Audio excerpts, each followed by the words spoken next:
film in which he stars, It Must Be Heaven, a famed figure in Palestinian cinema. We know him for The Time That Remains and Divine Intervention, which introduced him to a wider audience and won the 2002 Cannes Jury Prize. Welcome to the show, Elia Suleiman. It's a pleasure to have you. Thank you. Thank you for being here. Now, the premise for the new film is that you're playing yourself, travelling abroad from Nazareth, coming to Paris and then to New York, trying to speak to producers about getting a film made. Now, your other films showed us surreal life in Palestine. Why did you choose to leave your hometown? Simply because of the global political ambience that I thought it's become more necessary to speak about global issues. And since I've lived in these places and I've written a lot of notes about them, I thought I would go now to the extremity of talking about what the world looks like today, but in a burlesque fashion with humor. And so that's why I decided to do that. So what does the world look like today? Terrible. I think there's much more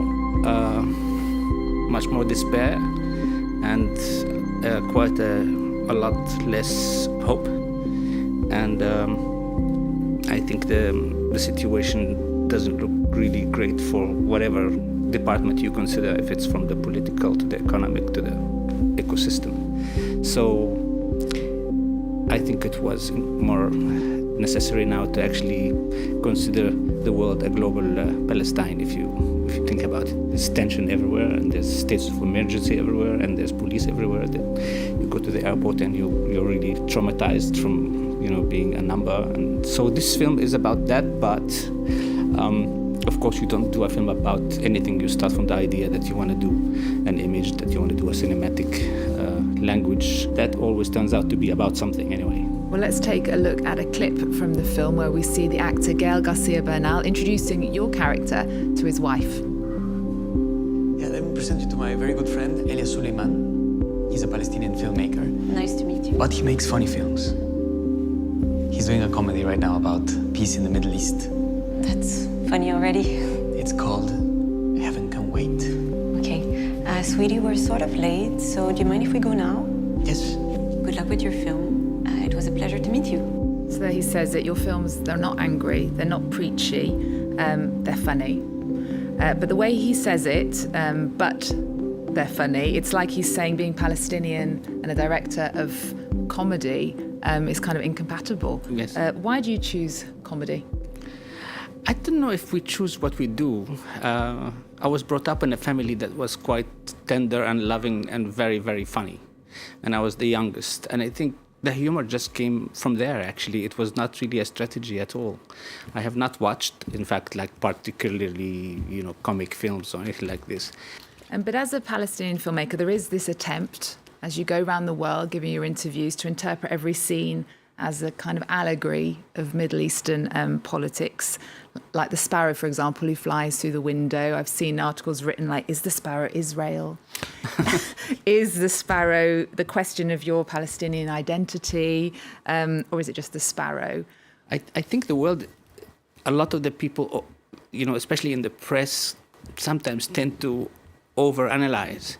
And in particular, actually, this bird was the very most challenging idea for me, was to make a scene that was absolutely purified of any signifiers. In other words, it was my challenge to make a scene that absolutely just meant what it is. So it's kind of a pure poetic scene. And so because they didn't find the angle to how to translate it, it becomes like, what does this bird look like? But in fact, a lot of the film, of course, you can always, after you see the film, say, oh, this might have been about this or about that, or it's talking about us, about our persons, and about global violence, maybe. But the fact is, you don't start making a film from this. You start by, watching a very funny moment in the street, and you think this is going to, crack, this is going to make people laugh, this is going to be enjoyable to actually work with, and this is how you actually work. So, but the fact, because we still live in this kind of post-colonial discourse,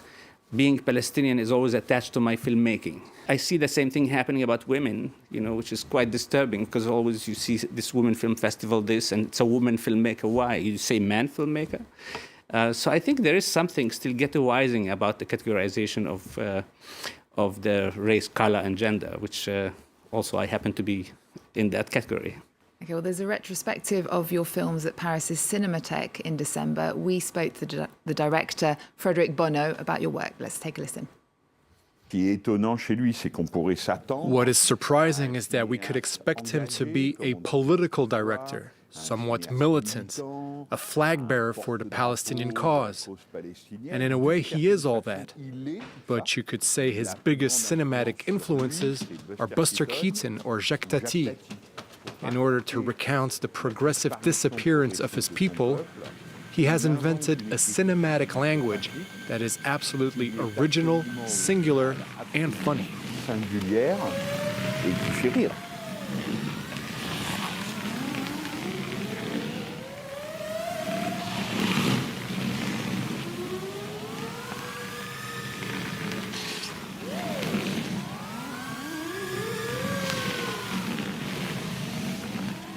There we go. You're in nearly every scene of It Must Be Heaven, but you hardly speak, which kind of makes it a silent comedy with a collection of episodes with you as a kind of impassive spectator. Talk to us about this choice of silence and not speaking in your films.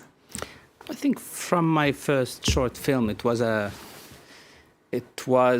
an intuition that I was part of the silence in the film. And there's quite a lot of silence in the film, actually. My films are not very talky. And it just felt that way. It felt that my presence there is not about a protagonist. It was about a sort of transparent kind of guidance of some sort. And I think because I like to maximize the potentiality of the images to say what they have to say and to open to the spectator all the possibilities of their own democratic reading of the image. And I don't like to impose verbal, informative language. And I think I'm very careful about verbal language because it can be easily abused. Otherwise, I don't really have an answer. I don't come from a silent cinema background, of course. I mean, I'm old, but not that old. I just feel like the spectator can have also a certain, let's say, they can feel like they're part of the making of the film. Can I talk, though, about the 3 words that you do say in the film? Yes. You're asked by a New York taxi driver what country you hail from. You reply, Nazareth, then I'm Palestinian.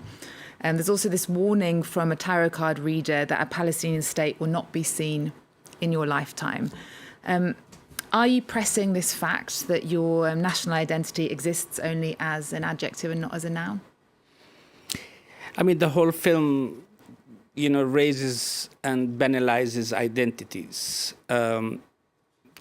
I think this scene is also stressing the fact that I am Palestinian and that, due to the geopolitics of the region, we became also Arab Israelis, which is a term I absolutely refuse. And I have nothing to do with Israel. Israel came and imposed itself on us and imposed an identity card and passports. But I have no affiliation, no cultural connection to Israel whatsoever. So it was important for me to say Nazareth is inside of Israel, but I am not Israeli in cultural terms. Other than that, I mean, the thing is, we shouldn't take it too literally, the story of, Palestine being established in my time or not. The fact is, I don't believe in states. I have absolutely also no identifications with statehood. I feel like what's really essential politically, morally and ethically is justice. And I always said that I will fight for Palestine for the Palestinian flag to be raised, but when it will be raised, I'm going to fight for it to be lowered down.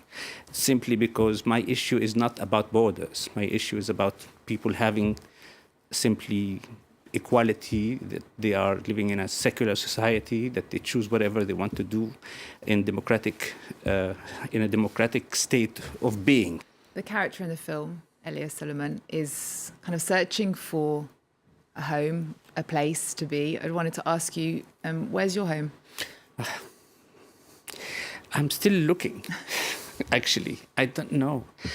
I'm considering my home wherever I am. I mean, I would say New York maybe is spiritually, because that's from Nazareth and New York is how I became a filmmaker, actually. I would say then Paris becomes, I was living in Beirut for a little while. London. Feeling at home is also something to do with emancipating and feeling in a kind of identification with the culture that you live. It's not just, the concept of, a physical home. I don't know if I found that place. For a while, I used to think the only alternative place would have been Beirut because of its cultural proximity, actually, and because I'm married to a Lebanese woman. Well, we know what's happening in Lebanon at the moment. Let's wait and see. Okay, Elias Suleiman, it's been a pleasure to have you on the show. Thank you for being here. And there's a retrospective of your work at Paris' Cinematheque at the start of December. And your film, It Must Be Heaven, is out in France on the 4th of December. Now, we're going to end with the re-release of the 1924 comedy film Sherlock Jr., directed by and starring Buster Keaton, someone you're often compared to. Yes. Remember our website. We're also on Twitter, Facebook and Instagram. There's more news coming up on France 24 after this.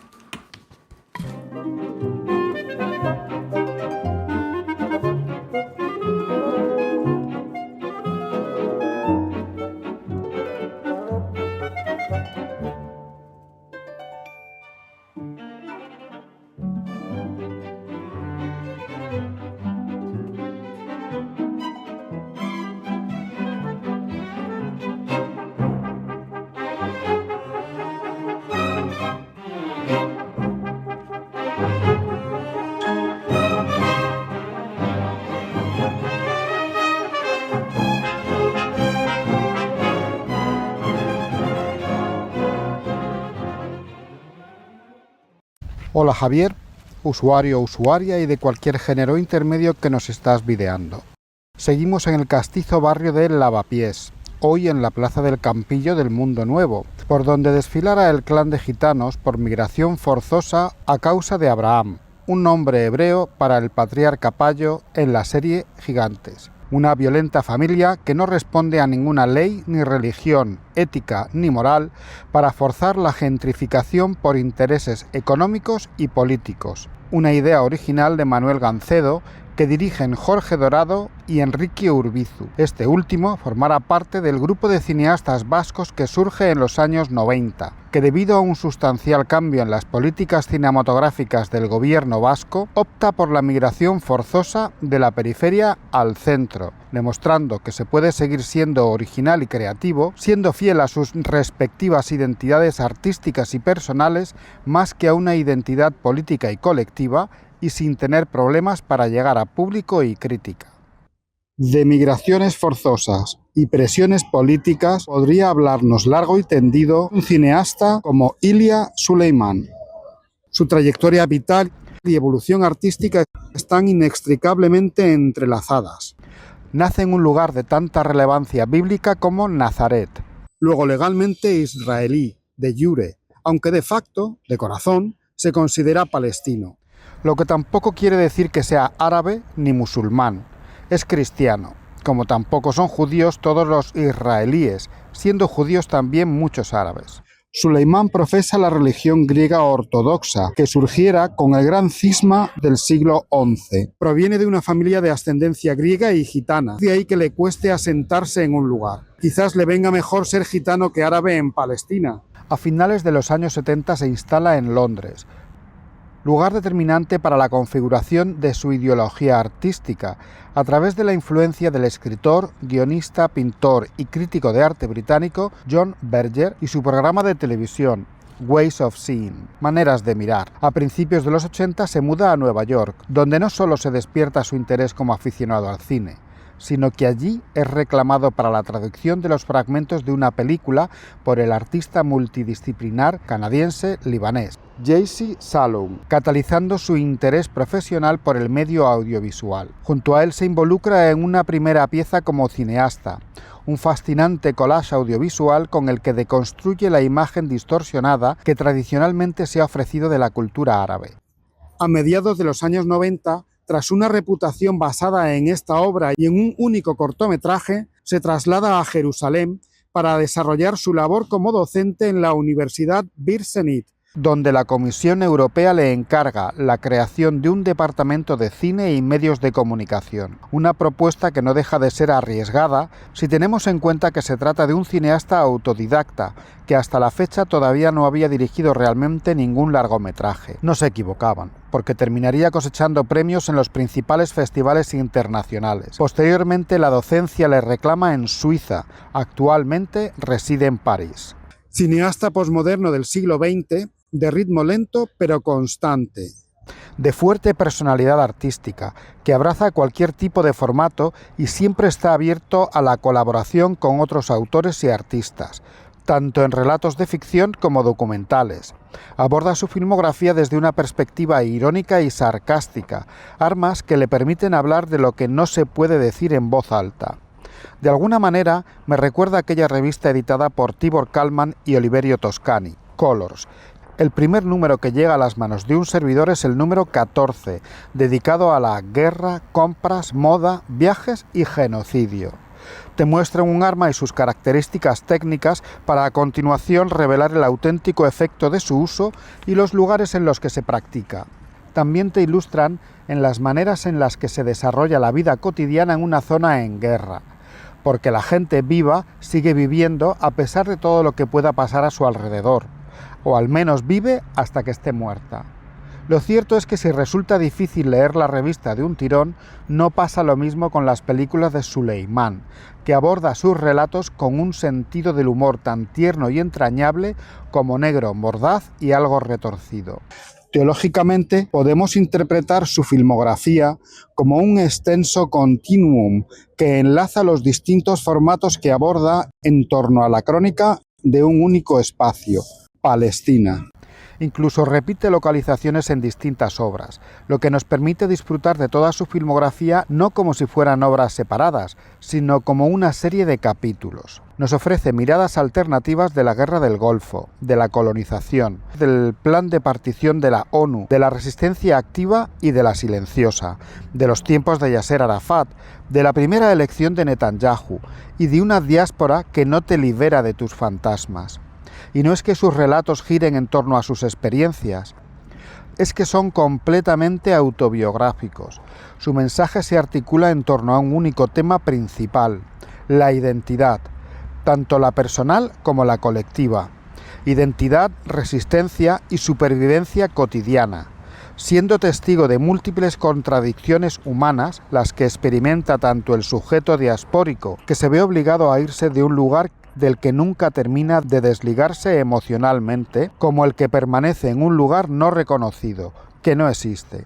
Las extorsiones y distorsiones de la comunicación entre ocupantes y ocupados y los conflictos internos de una sociedad constantemente oprimida, continuamente sometida, sin voz y en perpetua liminalidad. Todos estos aspectos los desarrolla tanto en una dimensión intrafamiliar como en la intergeneracional, lo que le vincula directamente con el que considera una de sus mayores influencias, Yasuhiro Ozu. Sus personajes son testigos de lo rápido que un nativo se puede convertir en enemigo, bajo sospecha por el mero hecho de respirar, de pensar, de existir.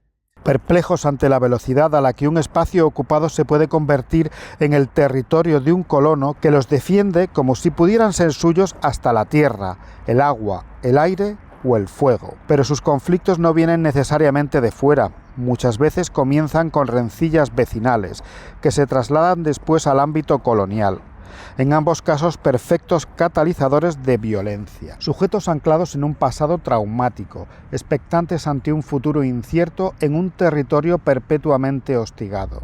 Ofrece distintas perspectivas en torno a su tema de referencia. La identidad desde el exilio, la identidad durante la Nakba, cómo experimentan la ruptura su padre y su madre, cómo lo experimentan las nuevas generaciones, su percepción desde el exterior y desde el interior, incluso las conexiones con otros territorios que han pasado por situaciones de bloqueo, apartheid o limpieza étnica.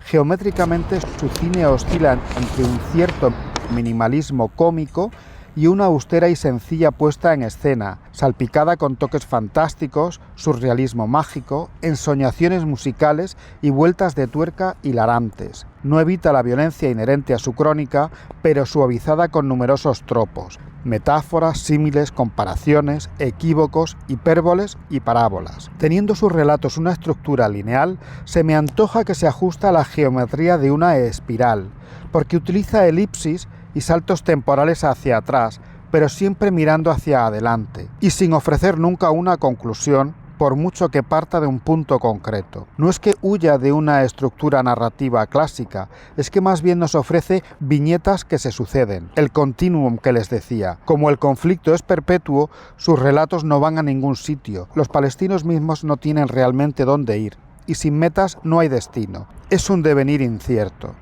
Todo su discurso está construido en torno a una única mirada, la suya propia, que podríamos ubicar a mitad de camino entre otros dos ilustres cómicos como Buster Keaton y Jacques Tati, a los que no conocía cuando inicia su trayectoria.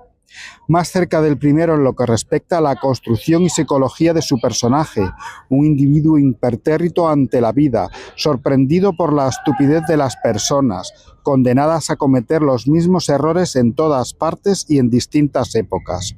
Más cerca del segundo en lo que se refiere al diseño y arquitectura del espacio en el que transcurre la acción, en la manera de articular sus gags y en la sencillez y simplicidad tanto de la puesta en escena como la articulación de sus movimientos de cámara. Un cineasta extremista, si tenemos en cuenta que es capaz de manejarse entre la sobriedad y la burla a través de un delicioso, destructivo y deconstructivo sentido poético. Que sea mudo en sus obras no quiere decir que lo sea en sus colaboraciones con otros. Esta cualidad silente contrasta con su rico universo sonoro, en el que desecha la música original en favor de todo tipo de músicas y canciones, de ayer y de hoy, de Oriente y de Occidente, que utiliza a menudo de manera asimétrica, es decir, ilustrando lo contrario de lo que pretende contar, evidenciando la distorsión entre lo que se dice y lo que se hace, lo que se ve y lo que se oculta, lo que se manifiesta y lo que realmente se siente. En el mismo sentido, utiliza la palabra y el texto como símbolos, en su forma gráfica, a los que recurre como una forma de exteriorizar el diálogo interior. No es lo mismo escuchar un pensamiento que leerlo. La fuerza está en la imagen, no tanto en el sonido, traicionado por el comportamiento y prostituido por la acción del tiempo. No se trata de retorcer las palabras, sino de desenredarlas con un sonido popular que nos remite a una dimensión inesperada. Es como si el collage visual con el que comienza su trayectoria terminara configurando su equivalente collage musical. Comenzaba esta píldora aclarando las particularidades y complejidades de la identidad de Suleimán, quien siempre ha rechazado que le denominen como un cineasta palestino, algo que considera reduccionista. Y lo cierto es que tiene razón, porque si en sus obras podemos escuchar una variedad de lenguas que incluyen árabe, hebreo, inglés, francés, español, ruso o japonés, sus producciones se han nutrido de financiación que proviene de países como Qatar, Cuba, Canadá, Italia, Francia, Bélgica, Alemania, España, Turquía, Marruecos y Emiratos Árabes, además de Israel y el territorio ocupado de Palestina. A pesar de que la mayoría de sus obras se han estrenado en España, lo cierto es que han sido siempre estrenos muy limitados a festivales de cine y proyecciones en filmotecas. Salvo error u omisión, tan solo sus últimas obras han tenido una distribución regular a través de Lepac o Golem Distribución. Eso sí, pueden ver 7 días en La Habana en Prime Video y de repente El Paraíso en Filmin. Muchas otras se pueden ver en YouTube, pero no siempre disponen de subtítulos en español, aunque sí los van a encontrar en inglés. Me despido hasta la próxima píldora, no sin recomendarles que no pierdan la oportunidad de fortalecer su mente en cualquier momento y lugar.